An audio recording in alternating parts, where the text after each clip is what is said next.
वो कहते हैं ना, प्यार और जंग में सब जायज है। कुछ ऐसा ही बरेली के युवक ने कर दिखाया, वो भी इकरा के प्यार में गिरफ्तार युवक इंस्पेक्टर बन गया। लेकिन अब इसी युवक को पुलिस उठा कर ले गई। ये पूरा मामला बेहद पेचीदा है।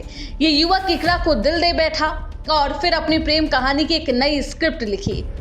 फिर पुलिस सलाखों के पीछे शहजाद को लेकर जाती है और इसी स्क्रिप्ट को पढ़ रही है। आखिरकार शहजाद को प्यार कैसे हुआ, इन दोनों की लव स्टोरी क्या है, और इतना ही नहीं, इकरा के चक्कर में क्या कुछ किया है शहजाद ने, बताएंगे इस रिपोर्ट में। बरेली का शहजाद ईद के मौके पर सोशल मीडिया पर वायरल हो गया। अपनी मोहब्बत की वजह से ये चर्चाओं में है। इसकी प्रेमिका का नाम है इकरा। जी हाँ, ये सपा की सांसद इकरा हसन नहीं है। यूपी के बरेली जिले के हाफिजगंज की रहने वाली युवती इकरा ने पुलिस को शिकायत दी और बताया कि गांव में रहने वाले शहजाद अहमद नाम के युवक ने खुद को जीएसटी विभाग का इंस्पेक्टर बताया।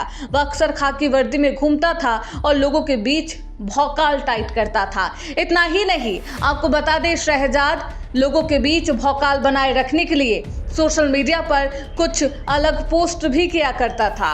कैप्शन में लिखा करता था कि अगर जिसको इंस्पेक्टर बनना है वो इससे कांटेक्ट करे, इससे पूछे। वर्दी में घूमकर लोगों के बीच भौकाल कायम रखता था। लेकिन अब इसी शहजाद को पुलिस सलाखों के पीछे ले गई है और अब पुलिस इसके दिमाग को ठिकाने लगाएगी। दरअसल शहजाद भौकाल इसलिए बना रहा था क्योंकि उसे इकरा से शादी करनी थी। उसे अपनी मोहल्ले की इकरा से प्यार हो गया था। शादी का दबाव भी उसके परिवार पर बना रहा था। शहजाद ने इकरा के पिता को कई बार निकाह के लिए मनाने की कोशिश की। जब पिता तैयार नहीं हुए तो अपने रिश्तेदारों और गांव के लोगों से उन पर निकाह के लिए दबाव बनाया और निकाह की बात पक्की भी करवाई। लंबे समझाने बुझाने के बाद इकरा के पिता ने बेटी की शादी के लिए हाँ भी कर दिया। 18 दिसंबर 2024 को इकरा और शहजाद का निकाह हुआ। लेकिन जब इकरा की शादी के बाद अपने ससुराल पहुंचती है तो उसे धीरे धीरे सच का पता चलता है। शहजाद कहीं भी नौकरी नहीं करता, वह सिर्फ दिखावे के लिए वर्दी पहनता है। जीएसटी इंस्पेक्टर होने की बात पूरी तरह से झूठी थी।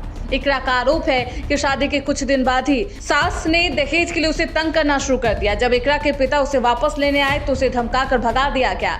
शहजाद ने तलाक देने की धमकी तक दे डाली। इकरा के भाई को शहजाद की बातों पर पहले से ही शक था। उसने अपनी तरफ से जांच शुरू की तो सारा मामला खुलकर सामने आ गया। पता चला कि शहजाद किसी सरकारी नौकरी में नहीं बल्कि पूरी तरह से बेरोजगार है। सारी बातें अब आईने की तरह साफ हो गई है। लेकिन इस पूरे मामले के सामने आने के बाद इकरा सदमे में है। इकरा ने इस पूरे मामले की शिकायत बरेली के बारादरी थाने में भी की है। पुलिस ने एफआईआर दर्ज कर जांच शुरू कर दी है। फिलहाल शहजाद और उसके परिजनों से पूछताछ की जा रही है।